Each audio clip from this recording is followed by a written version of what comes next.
What's up friends, Stobbie here and welcome back to another Battle Brothers Blazing Deserts DLC Devblog review. This is Devblog number 133, City States Part 3. And right off the bat, I don't like the look of that shit.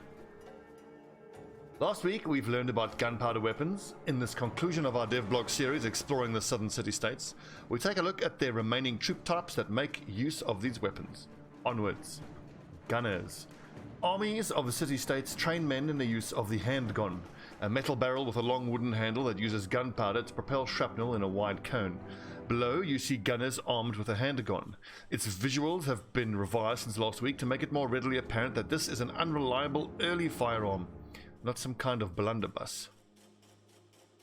Look at the little lighting stick thing there, okay? Because their weapons cover a cone, gunners excel against tightly packed enemy formations, but because their weapons also have a very limited effective range, they often have to position themselves right behind their own front line, leaving them vulnerable to polearms and firearms themselves.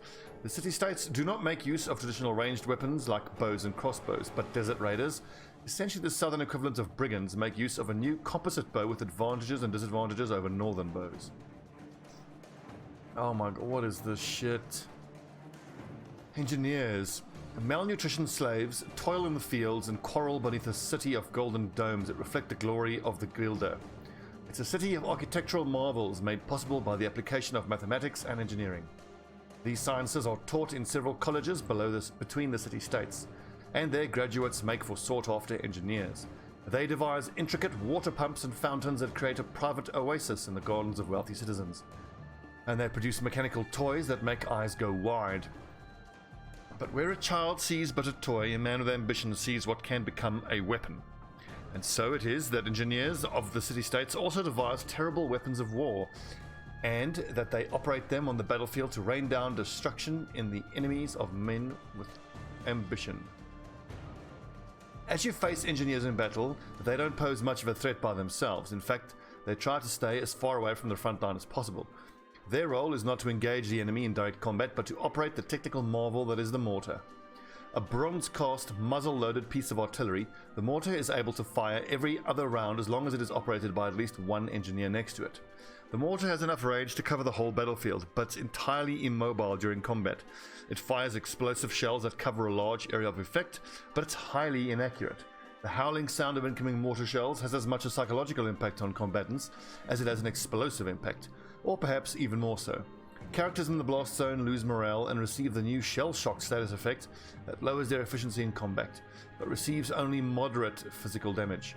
Luckily, because the mortar is heavy, relatively immobile and hard to operate, it's an uncommon weapon used only with large armies, and one that you'll most likely face only as part of the new Holy War late game crisis. Okay, interesting. So it's funny because in the beginning my first thought is this is indirectly a buff to your own archers, because these guys are going to have to approach you, and I don't see many shields being used by them, and actually there were targes and whatnot, but highly accurate archers are going to be super important to pick these guys off as the enemy approaches you.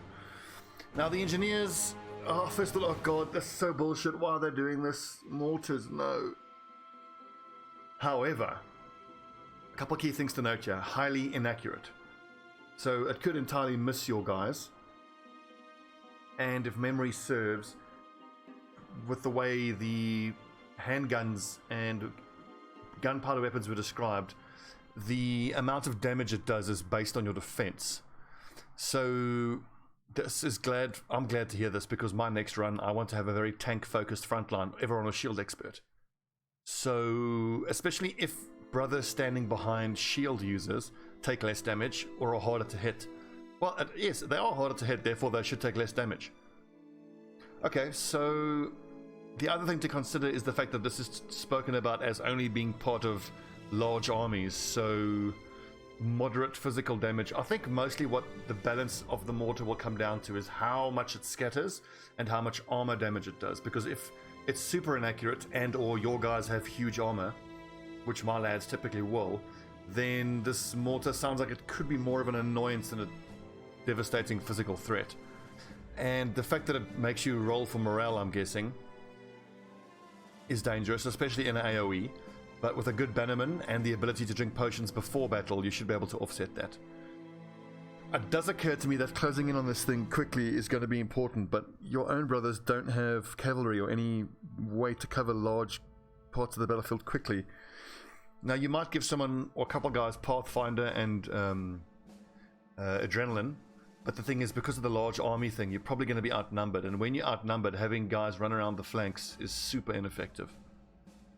So I worry about the implications of gunpowder weaponry, but the mortar especially. But I'm not too concerned about it. I have to admit, I don't like where they're going. I don't like the more technologically advanced where they're going. But Overhype Studios haven't let us down before. I have faith in Overhype that if it's horribly unbalanced, that they will take player feedback and balance it. And worst case scenario, it could become just like the Barbarians, which I just largely ignore because they're just totally not worth fighting in any way whatsoever. But then again, these guys might have armor and weapons that makes them worth fighting. So, once again, cautiously optimistic. I'm a little nervous about this, but let's just see what happens. Let me know what you guys think in the comments below. And are there any tactical aspects of the implications here that I haven't looked at? What am I missing? What am I missing? Okay, let me know. Thanks for watching, guys. And oh, one last thing before we go. It said here that this is the final Devblog, so the DLC could be very, very close. Hype increases. Thanks for watching, friends. I'll see you next time. And don't forget to check me out on Twitch at twitch.tv/Stobbie149, where I'm currently streaming mostly Bannerlord, but once this DLC comes out, we're going to at least be splitting my time half-half between Blazing Deserts and Bannerlord. Thanks for watching. See you guys next time.